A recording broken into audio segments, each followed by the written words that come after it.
Ada dua soalan Ustaz. Yang pertama, adakah hari ini dia mungkin tak bercakap, tak menggunakan lidah, tapi guna jari jemarinya Ustaz untuk menulis perkara-perkara yang tidak elok di media sosial? Adakah dikira juga sebagai satu lidah dua bibir? Dan yang kedua, bagaimana azab orang yang tidak menjaga lidah ini?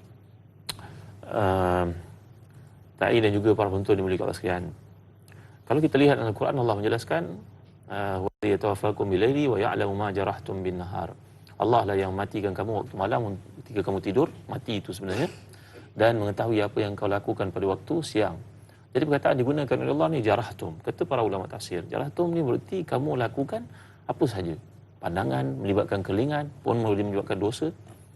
Mungkin hidung, mungkin telinga, mungkin anggota, apa sahaja yang kita lakukan kalau ia memberi impak negatif kepada orang lain, memberi mudarat kepada orang lain, kita bimbang di akhirat besok kita jadi orang yang muflis. Ni ada kaitan juga dengan soalan kedua. Atadruna man huwal muflis? Nabi bertanya kepada para sahabat, kamu tahu tak siapa yang muflis? Para sahabat jawab, man la dirham lahu wala dinar. Orang yang muflis adalah orang yang tidak ada duit sesen pun. Jawapan Nabi, tidak. Orang muflis ini adalah orang yang datang ke akhirat membawa kebaikan-kebaikan. Lalu di akhirat besok datang orang menyamannya, meminta kepada Allah haknya. Dia telah melukai orang ni, menganiaya orang itu, menghantar mesej orang itu, mungkin dalam istilah yang maksudkan tadi, melukakan perasaan orang itu, menghantar perkara-perkara yang haram, memanjang-panjangkan, viralkan, apa saja termasuk dalam bentuk gangguan kepada orang lain yang akan mengakibatkan di akhirat besok, maka orang itu menyamannya, minta kepada Allah haknya. Sehingga semua kebaikan yang dibawa di akhirat itu diambil orang. Sehingga bila kebaikannya diambil orang habis, luput, tiba-tiba masih datang lagi orang meminta kepada Allah. Ada lagi penganiayaan yang dilakukan olehnya terhadap mereka. Apa yang berlaku? Tidak. Sekarang Allah mengatakan kamu tidak ada akaun kebaikan lagi. Duit kamu habis dah bagi kat orang. Pahala kamu hasanat. Tak ada dah. Habis. Sekarang ambillah keburukan mereka bagi kat kamu. Allah. Maka tuan-tuan, inilah padahnya orang yang mengambil hak orang kat dunia. Kat dunia lepas. Tak kisah tuan-tuan. Kita boleh engage lawyer yang paling hebat untuk menyelesaikan kes kita. Kita menang. Tapi kena ingat, ke akhirat ada bahagian satu lagi, pertautan yang akan ditimbulkan oleh Allah Ta'ala. Yauma yafirul mar'u min akhihi wa ummihi wa abihi wa sahibatihi wa bani likulli imri'in minhum yauma idzin sya'nu yughni.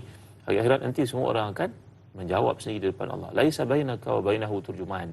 Kamu diri depan Allah, tiada siapa pun menjadi middleman, menjadi orang tengah di antara kamu dengan Tuhan. Kamu jawab apa-apa yang kamu lakukan.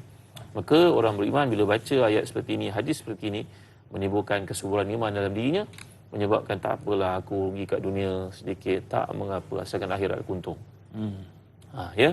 Jadi tuan-tuan yang dimuliakan sekalian, alangkah malangnya kalau kita bagi contoh kat seseorang kan, kata Imam Ghazali, Doktor Teknologi cerita.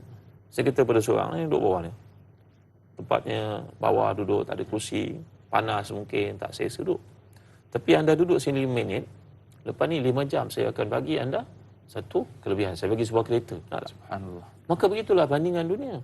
Kita mengalami kesukaran, kesulitan di dunia, kita mengalami tekanan, orang menganiaya dan sebagainya, kita bersabar, kita tak respon dalam bentuk yang boleh beri kemudaratan bahaya pada agama kita, tapi akhirat kita dapat satu kelebihan yang sifatnya berpanjangan. Sarmadiyun abadiyun, dia berkekalan, tidak ada noktahnya.